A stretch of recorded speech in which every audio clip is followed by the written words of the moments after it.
बेवहाय जोंनि गार्जेनफ्रा number one जोङो बेखौ गोसो होनांगोन जोंनि फोरोंगिरिफ्राबो जोङो गुबुन गुबुन राहा लामाजों माबोरै साबसिन जों फोरोंनो हायो बेखौ जोङो बेखौ अरायबो गोग्गायै बुङो आरो जोंनि हारिया जुदि बेबादि अबस्था बे थायोब्लाबो गोमानाय जोंनि रावा माब्लाबा गोमानाय नङा जोंनि जे हारिमु बे गोमाथारनाय नङा जोंनि बर' रावाबो गोमाथारनाय नङा नाथाय बेनोल' जे आंनि गासैबो बर' साफ्रोमबो बर' बिसाफोरनिसिम खावलायनाया जे दा जिखिनि जों थासारियाव जि अबस्थायावहाय दङ जि स्टेजाव दङ बेनिफ्राय बांसिन गोजौसिनाव जों दिखांनानै गोजौनोसो जों हास्थायो माब्लाबा दाखालिसो आं सासे हारसा डक्टर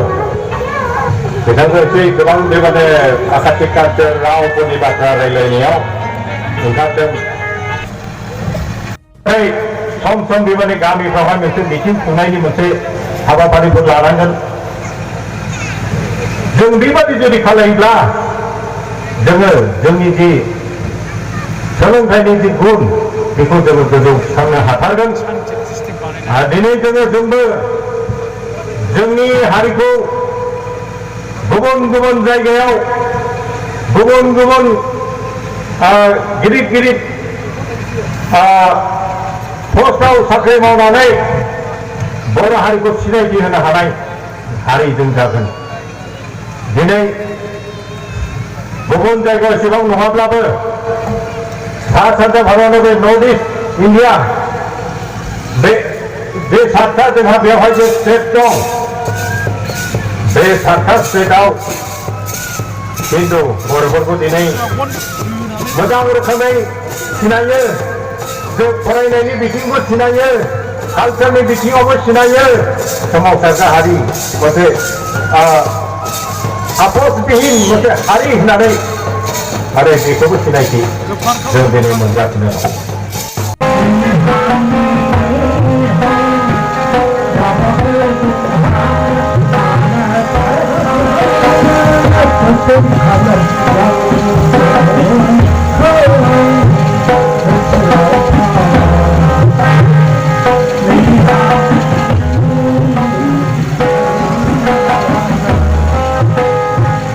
आंनि बायदिया गवालपारा जिल्लानि एसिस्टेन्ट सेक्रेटारिमोन आरो बिनि उनावहाय आङो क'क्राझार डिस्ट्रिक्टनि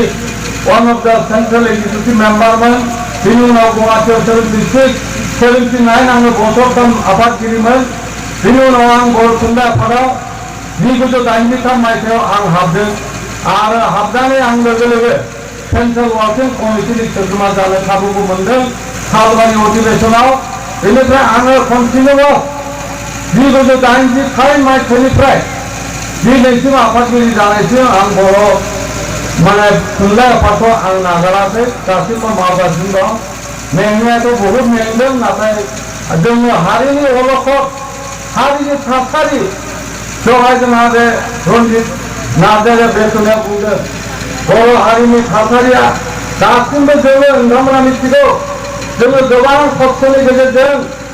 जोङो बे बर' रावखौ जों 1963 मायथाइयाव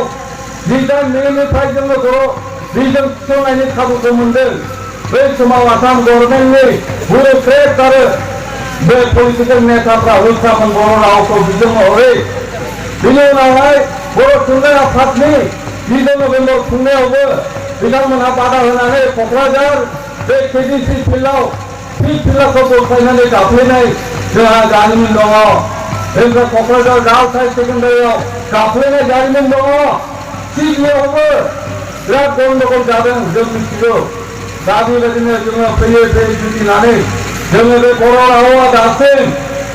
मोनब्रै बुहुम फरायसालियाव जों डिपार्टमेन्ट मोननो हाबाय आरो बे रावा बिटिसि शक्तिनि आधाराव बिटिसि शक्तिनि दारै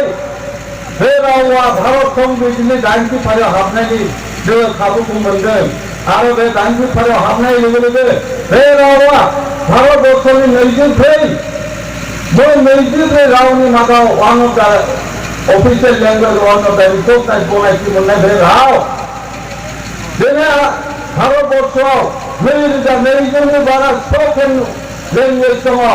dialectical language dङ नाथाय बहुत language मैया दाख्लैसिम जोङो रिपर्ट मोननाय मथे गासै 200नि बारा रावा थैलांजोब्बाय एलिमिनेट जाजोब्बाय खिन्थु बर' रावा बिराद जोङो खाफाल गोनां होनजायो जे बे बर' रावा दा माने साबसिन एरियायाव 1984-85 जोङो one of the official language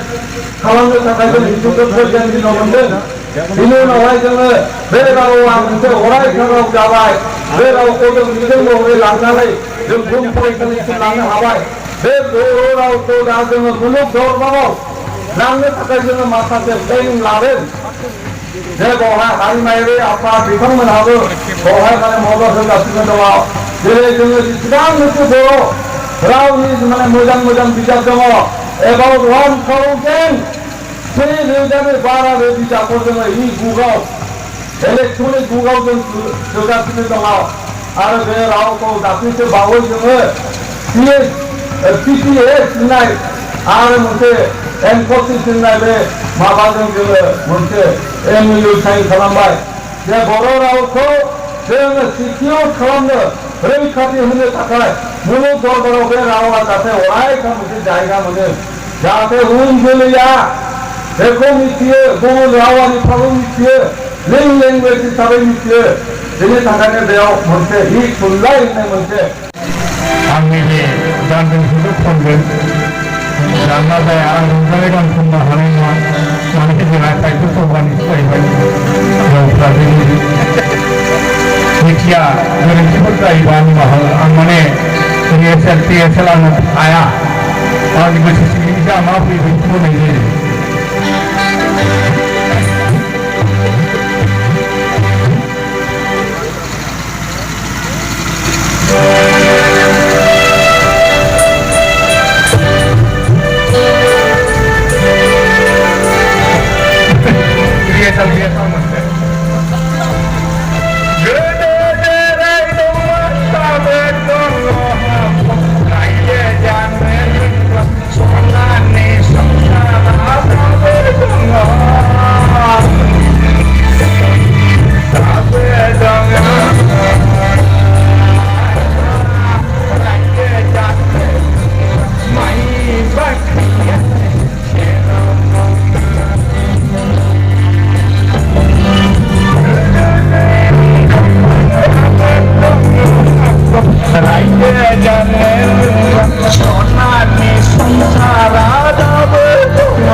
Rau ting beda